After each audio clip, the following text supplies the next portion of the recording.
한 주간도 평안하셨는지요? 우리가 하나님과 연결되어 살면서 우리가 얻을 수 있는 것이 참으로 많습니다. 그러나 연결되지 않은 삶을 사는 것은 반대로 불행한 일들이 많다는 것이죠. 우리가 또 하루를 살아가고 우리가 앞으로 남은 생애를 살아갈 때 하나님과 연결되어 살아가는 귀한 은혜가 많기를 바랍니다. 주님께서 오늘도 말씀을 통해서 우리의 마음을 어루만지시고 주의 복된 귀한 은혜로 우리를 초대해 주시는 것을 믿으면서 이 시간 잠시 묵상으로 하나님께 기도하며 나아가겠습니다.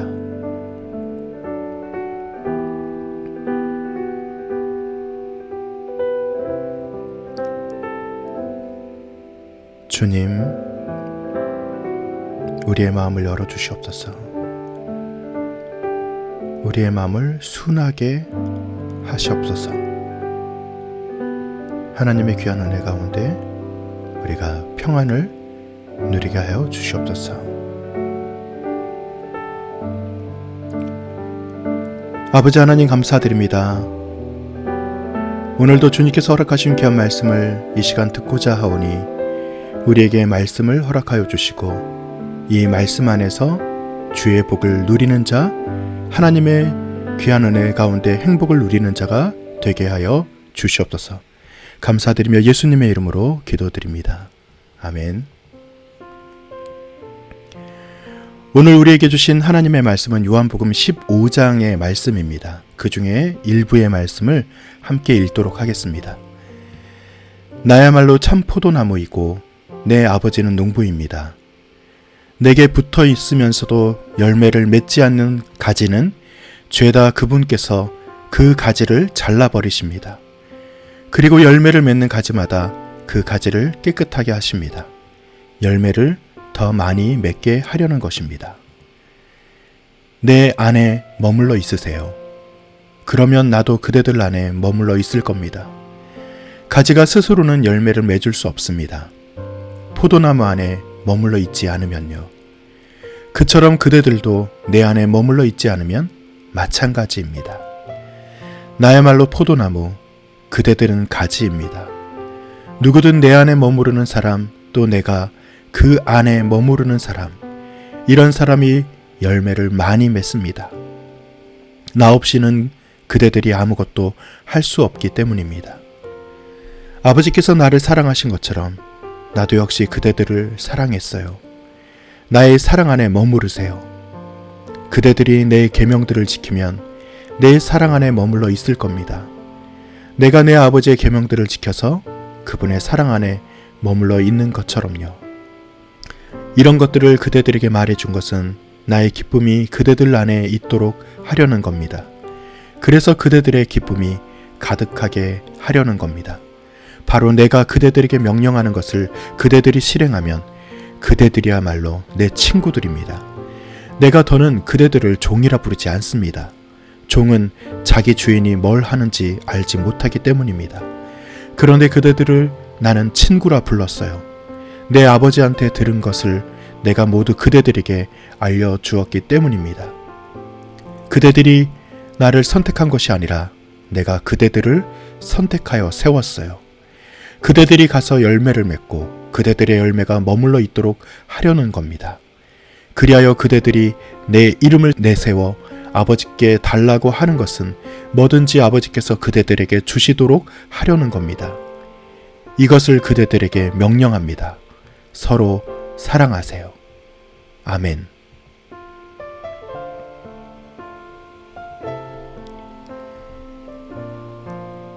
사랑하는 성도 여러분, 우리는 그 어느 때보다도 많이 연결된 시대에 살고 있습니다.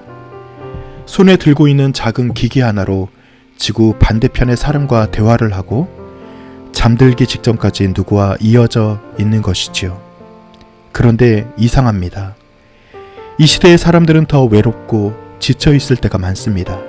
연결은 많아진 것처럼 보이지만 깊이는 사라졌기 때문입니다. 블루투스를 생각해 보십시오.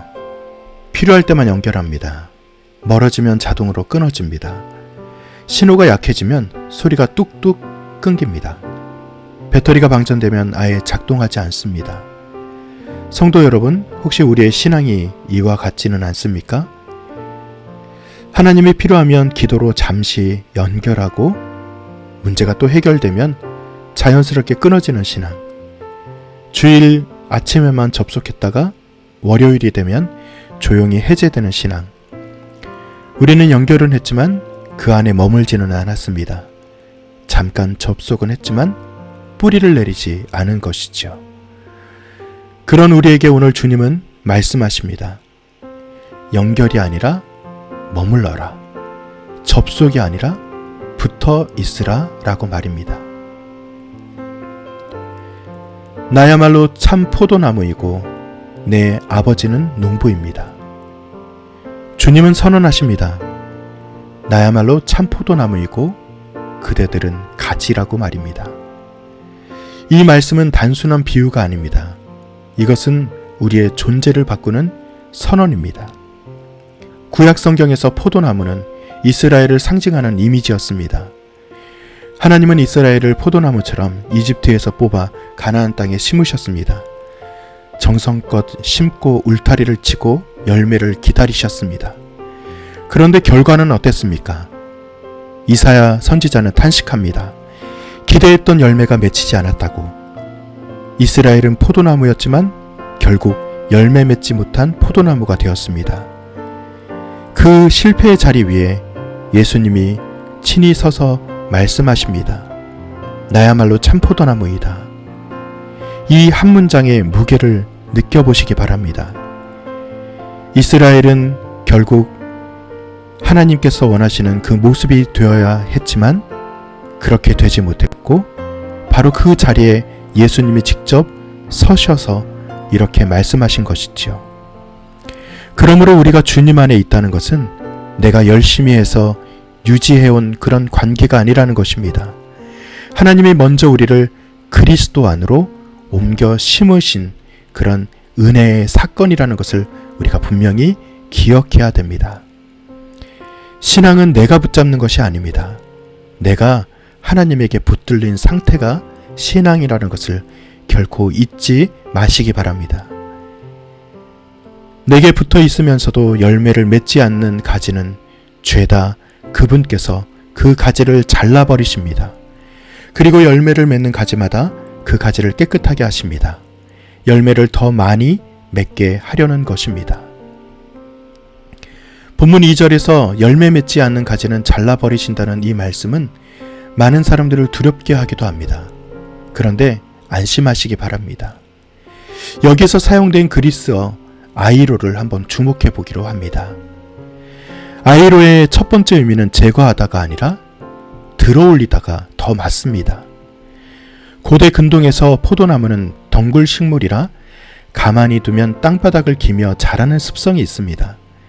가지가 흙바닥에 닿으면 흙먼지가 잎을 덮어 광합성을 막고 습기로 인해서 병충해에 취약해져서 결국 열매를 맺지 못하게 되는 경우가 많다는 것이죠. 이때 농부는 그 가지를 곧바로 잘라버리지 않습니다. 대신 묻은 흙을 정성스럽게 닦아내고 돌이나 나무 받침대를 괴어서 가지를 들어 올립니다.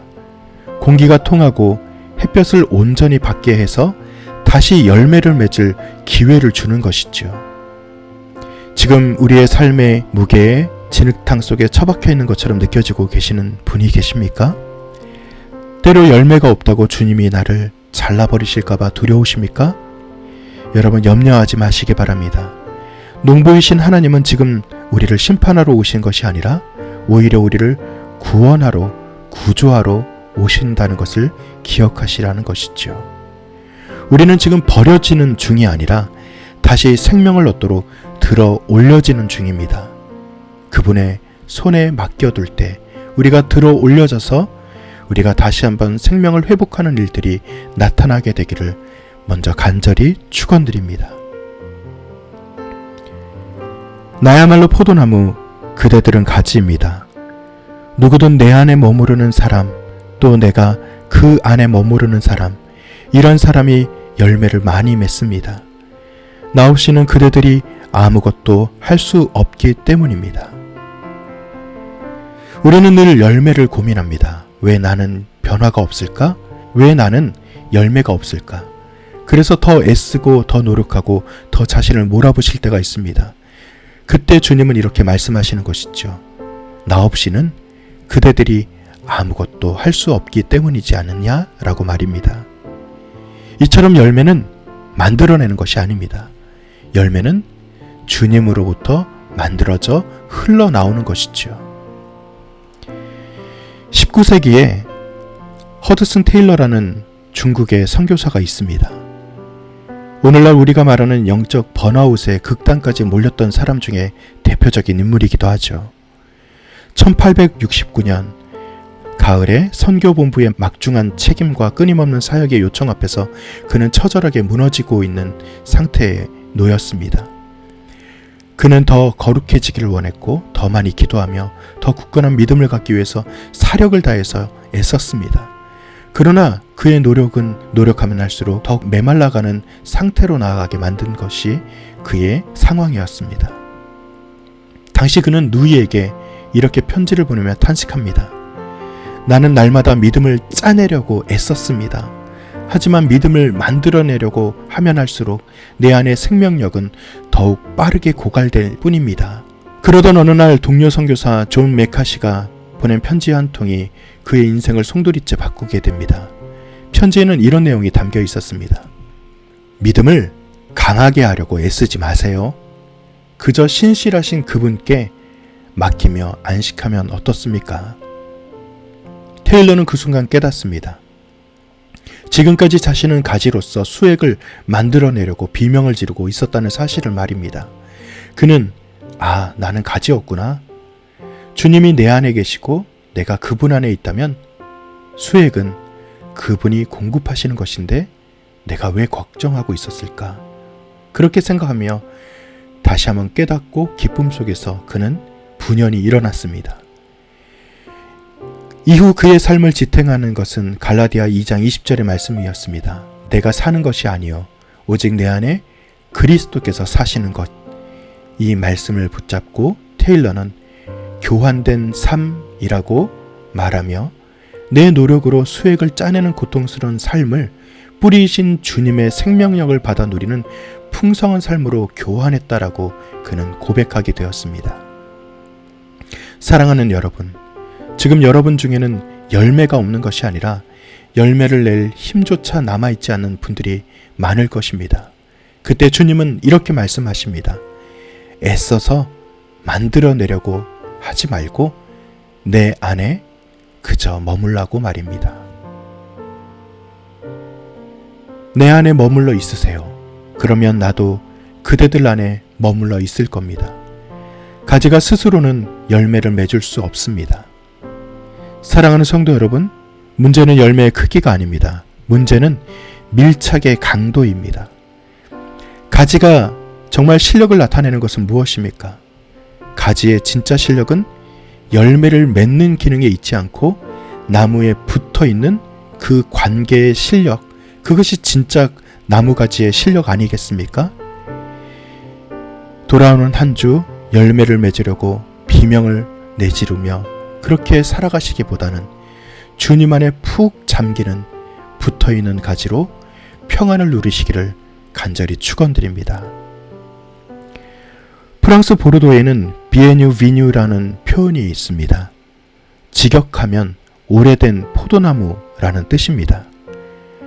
흥미로운 사실이 있습니다. 보르도 최고의 와인은 대부분 수령이 60년, 80년 이상 된 나무에서 난다는 사실입니다.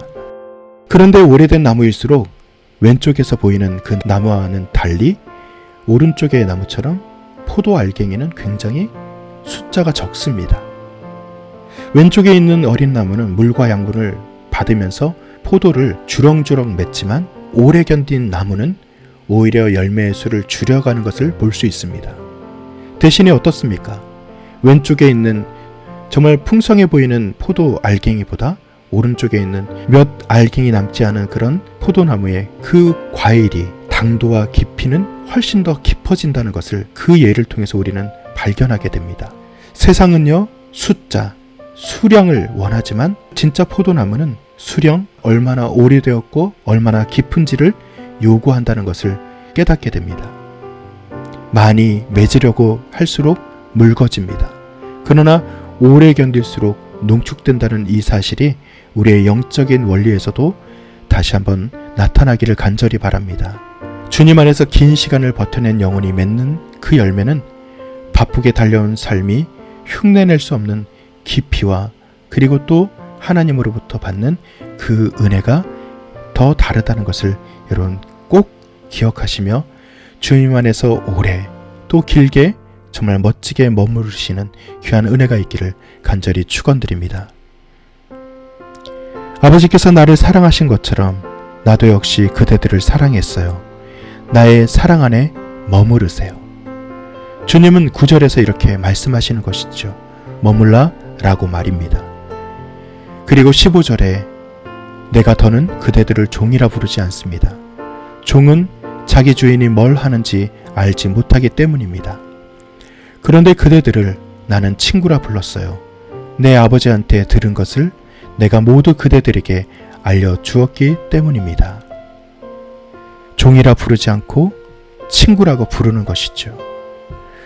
종은 명령의 이유를 알지 못합니다. 그저 시키는 대로 합니다. 종은 때로는 쓸모없으면 버려지기도 하는 것이죠. 그러나 친구는 어떻습니까? 실패해도 곁에 머물게 됩니다. 마음을 나눕니다. 아버지께 들은 것을 모두 알려주는 그런 사이가 됩니다. 그것이 진짜 친구인 것이죠. 그러므로 계명을 지키는 것은 족쇄가 아닙니다. 친구의 부탁을 들어주는 것입니다. 사랑하는 사람의 마음을 헤아리고 그 마음을 헤아린 이후 움직이는 것이 친구와의 관계입니다. 그런데 여러분, 놀라운 사실이 무엇입니까? 이 주님과의 친구의 관계는 내가 먼저 시작한 것이 아니라는 것이지요. 그대들이 나를 선택한 것이 아니라 내가 그대들을 선택하여 세웠어요. 그대들이 가서 열매를 맺고 그대들의 열매가 머물러 있도록 하려는 것입니다. 그리하여 그대들이 내 이름을 내세워 아버지께 달라고 하는 것은 뭐든지 아버지께서 그대들에게 주시도록 하려는 것입니다. 16절에서 이렇게 단호히 말씀하시는 것이죠. 그대들이 나를 선택한 것이 아니라 내가 그대들을 선택하여 세웠다고 말입니다. 주님이 먼저 오신 것입니다. 주님이 먼저 사랑하신 것이죠. 이 관계에서 떨어져 나가지 않는 한 주님은 이 우정을 결코 거두어 가지 않으십니다. 주님은 우리를 단지 이용해 먹으려고 부르신 것이 아닙니다. 먼저 함께 있기 위해서 부르셨고 그 친밀함 속에 열매 맺는 삶으로 세워주시기 위해 우리를 불러주신 것입니다. 그 끝에 있는 것은 의무가 아니라 그렇기 때문에 기쁨이 되는 것이죠. 이런 것들을 그대들에게 말해준 것은 나의 기쁨이 그대들 안에 있도록 하려는 겁니다. 그래서 그대들의 기쁨이 가득하게 하려는 겁니다. 나무의 나이테는 단순히 시간이 흐른 기록이 아니라는 것을 우리는 압니다. 오히려 성장이 더뎠던 혹독한 계절을 온몸으로 통과한 인내의 문장이 아니겠습니까? 나이테의 짙고 단단한 선은 나무가 쑥쑥 자랄 때가 아니라 추위 속에서 성장을 멈추고 안으로 단단해질 때 새겨진 것입니다. 편리함에 따라 접속과 해제를 반복하는 블루투스 신앙에는 이런 생명의 무늬가 없습니다. 비바람이 불어도 뿌리로부터 떠나지 않고 주님께 밀착해서 시간을 견뎌낸 그런 영혼만이 세월이 흘러도 변치 않는 묵직한 신앙의 깊이, 신앙의 나이트를 갖게 될 것입니다.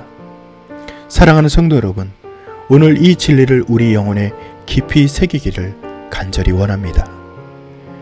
우리는 열매를 고안해내고 제조하는 그런 창조자, 생산자가 아닙니다. 우리는 그저 나무를 떠나지 않기 위해 온 존재로 매달리는 신앙의 가지라는 것을 기억하십시오. 폭풍 같은 시련의 바람이 몰아쳐도 그저 우리는 붙어 있어야 합니다. 기도의 언어가 말라버린 삭막한 광야에서도 기어이 붙어 있어야만 합니다. 첫사랑의 뜨거움이 식어 차가운 재만 남아있을 것처럼 느껴질지라도 결단코 주님의 곁을 떠나지 마시기 바랍니다. 이 견뎌냄, 이 견딤이 바로 믿음이라는 것을 잊지 마십시오. 가지의 진짜 실력은 탐스러운 열매를 뽐내는 화려함에 있는 것이 아니라 비바람 속에서도 끝내 원나무가지에 붙어있는 그 놓지 않는 밀착의 힘, 그 견디는 힘에 있다는 것을 여러분 결코 잊지 마시기 바랍니다. 그렇기 때문에 오늘도 주님께 그저 붙어 있으십시오. 메마른 내 생각 대신 살아있는 말씀에 붙어 있으십시오. 터져나오지 않는 탄식일지라도 기도에 붙어 있으시기 바랍니다. 그 찬란한 사랑의 품 안에 머무를 때, 그러면 어느 날 저와 여러분도 아무도 모르는 사이에 우리의 삶에는 하나님이 빚으신 그 은혜의 열매가 조용히 우리가 거스를 수 없는 생명의 기운으로 분명하게 맺히게 될 것입니다. 그 풍성한 열매를 가슴에 안고 오늘도 우리를 칭찬하시는 친구 되신 주님 앞에 서시기 바랍니다. 그리고 주님이 우리에게 잘했다 칭찬하시고 잘 붙어 있었구나, 끝까지 붙어 있어 승리자가 되었구나 하시는 그 위로를 저와 여러분이 분명히 얻게 되기를 간절히 다시 한번 축원드립니다.